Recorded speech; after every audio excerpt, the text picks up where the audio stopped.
This is the second video in a series of videos aimed at activity coordinators working with people with dementia living in care homes. And what we need to think about is that we're not actually dealing with dementia itself, we're dealing with the symptoms that it provides us, that we're faced with. And you have multiple variations of those symptoms. So what you'd be looking at is, because of the different types of dementias, because of the person's genetic makeup, because of their life experiences, because of how they generally lived their life over the preceding years before they develop dementia, how that's going to show is going to vary in person to person. So the progression of the dementia, or mixed dementias, multiple dementias in the one person, is very much person-centred.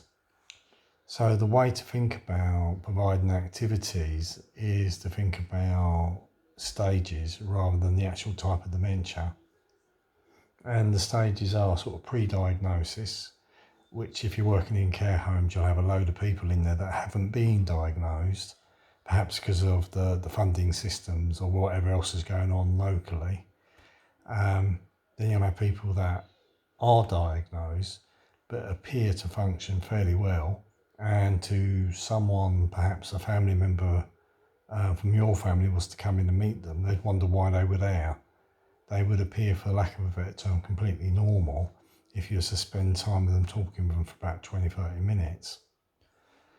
Then you've got the guys who sort of think it's 1967. So they're the sort of second stage in, and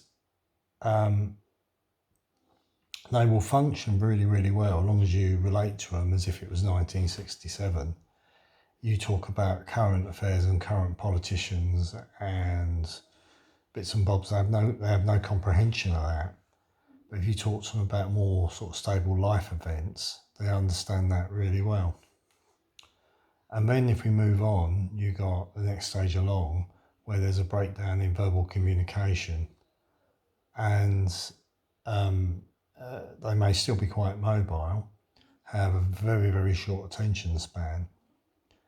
And then you've got the final stage, which is more like your classic end of life. So these guys tend to be bedbound or have to be hoisted everywhere using the passive hoist.